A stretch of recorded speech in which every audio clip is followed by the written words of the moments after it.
یہ گرمیوں کا ایک خوشگوار دن تھا۔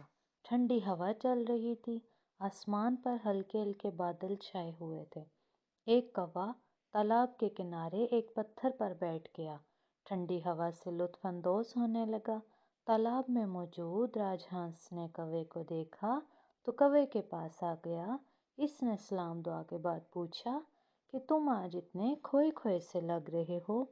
کوے نے اداسی سے کہا، میرا رنگ اتنا کالا ہے اور میری آواز بھی بہت بری ہے، ہر کوئی مجھ سے نفرت کرتا ہے۔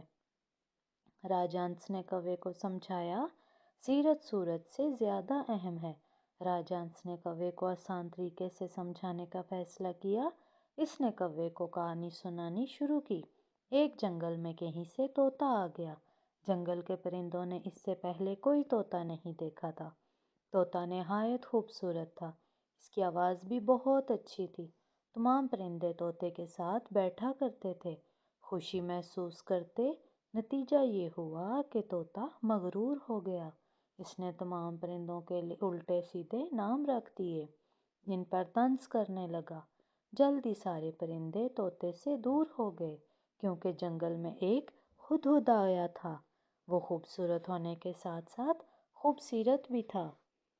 وہ دوسرے پرندوں کی مدد کر کے خوشی محسوس کرتا۔ آہستہ آہستہ تمام پرندے طوطے سے دور ہو گئے، ہدہد سے دوستی کر لی۔ اسی وقت گوشی خرگوش لکڑیاں لے کر جاتا ہوا نظر آیا۔ کوے نے کہا، گوشی بھائی کہاں جا رہے ہو؟ گوشی نے کہا، چھت کی مرمت کرنی ہے۔ کوا گوشی کی مدد کرنے اس کے ساتھ چلا گیا۔ کوے کو خوش دیکھ کر راج ہنس اطمینان محسوس کرنے لگا۔